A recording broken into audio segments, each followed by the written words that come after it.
अपने सुख और दुख को एक जैसा ही समझो और हर हालात में अपने कर्तव्य को निभाओ। यही गीता का जीवन बदलने वाला रहस्य है। जय श्री कृष्णा। पिछली वीडियो में हमने जाना था गीता जी के दूसरे अध्याय के श्लोक 37 का गहरा अर्थ और उसकी सीख। लेकिन अगर अभी तक आपने हमारे प्रीवियस श्लोक नहीं देखे हैं तो उन्हें भी जरूर देख लें।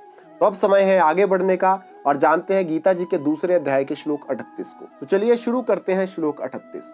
सुख दुखे समय कृत्वा लाभा लाभो जया जयो ततो युद्धाय युजस्व नैवम पापम वापस्यसि।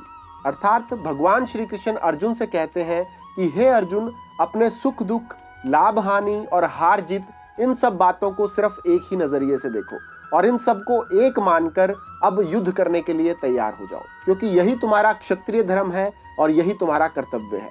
और इस तरह से अपने कर्तव्य को निभाने से बिल्कुल भी पाप नहीं लगता। दोस्तों, गीता जी का ये श्लोक हमें समत्व योग का रहस्य बता रहा है कि लाइफ में होने वाली सभी चीजों को एक समान नजर से देखना चाहिए।